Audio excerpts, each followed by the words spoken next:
Moin zu einer neuen Runde Monkey Tested. Heute mit meinem Kooperationspartner Age of Origins.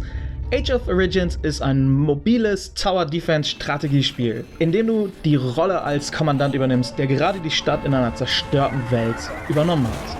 Mit der Hilfe deiner Assistenten und Truppen baust du als Kommandant deine Stadt aus, entwickelst Forschungstechnologien und wehrst Wellen von eindringenden Zombies ab. Heute gehen wir auf Teil 2 der Offiziere ein. Wann nutzt du welche Offiziere besonders? Und wie setzt du sie eigentlich richtig ein? Dazu gehen wir bei den Offizieren in der Kommandozentrale auf Ernennen. Und hier sehen wir direkt schon oben die richtige Auswahl für die Forschung. Sobald du eine Forschung starten willst, das heißt im Forschungszentrum, in der Akademie, bei der Forschung, egal ob es Entwicklung, Militär, Stadtverteidigung oder Ressourcen sind, dann nutzt du eben die folgenden dargestellten. Das ist einmal Doc Gray mit seinen Vorteilen in dem Forschungstempo und als zweites eben Hacker K, der eben auch dieses Forschungstempo beschleunigt, und deshalb setzt du diese beiden, sobald du eine Forschung starten willst, erst da ein, damit du sie ernannt hast, und dann startest du erst die Forschung. Wenn ich jetzt zum Beispiel sammeln wollen würde, dann, bevor ich überhaupt Truppen losschicken würde ich erstmal meine Offiziere umwandeln, und hier kommt wie folgt. Dafür ernennen wir dann Fat Medici bzw. I. Medici heißt eigentlich, aber es gibt zwei Medici und dementsprechend wird derjenige Fat Medici und der andere Skinny Medici. Aber hier nehmen wir aufgrund der Sammeltempo-Beschleunigung eben den Fat Medici und Jesse, da beide eben Sammelbooster mitbringen.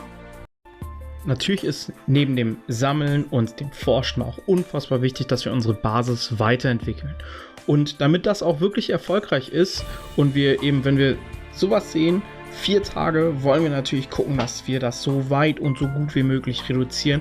Und dafür müssen wir natürlich auch wieder die richtigen Offiziere ernennen, damit das eben neben der Forschung, die wir natürlich durch die anderen Offiziere schon geboostet haben, so gut wie möglich funktioniert. Ernennen wir nun folgende Offiziere. Das sind nämlich in dem Fall Skinny Medici, also der dünne Medici, und Ginger. Und die beiden haben wir hier schon benannt, und dementsprechend kriegen wir einmal eine Erhöhung des Ressourcenausschusses, das aber beiläufig. Viel wichtiger ist, dass wir eben das Bautempo beschleunigen durch sie und durch ihn und damit so gut wie möglich unsere Bauvorhaben beschleunigen. Natürlich sind meine Helden super niedrig, das geht viel, viel höher, aber das ist ein Dummy-Account, um euch diese Sachen erklären zu können. Daher sind sie nur auf diesem Level.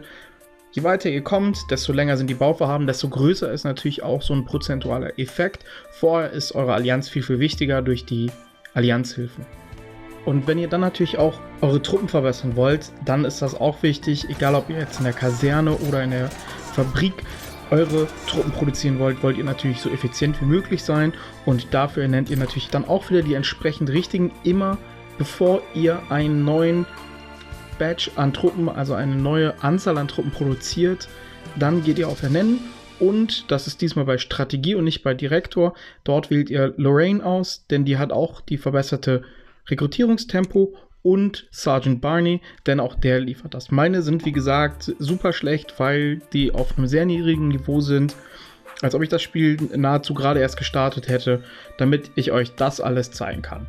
Dementsprechend Lorraine und Sergeant Barney als Strategiebereiche, damit ihr die eben nutzt, sobald ihr neue Truppen trainieren wollt. Dann kommen wir zu den Events. Da ist nochmal wichtig bei der Strategie eben die richtigen Offiziere auch auszuwählen, und da ernennt ihr natürlich zum Beispiel Saki und Godfather aus dem ganz einfachen Grund, dass die nämlich eure Kapazität im Marsch erhöhen, also im Fleet, und dementsprechend eure Verbandsstärke einfach erhöhen, und deshalb nehmt ihr da Saki und Godfather, denn die erhöhen einfach eure Verbände, und das ist super wichtig, damit ihr bei den Events auch als Free-to-Play-Player super Ergebnisse erzielen könnt, denn Marschgröße ist einfach ein wichtiger Indikator.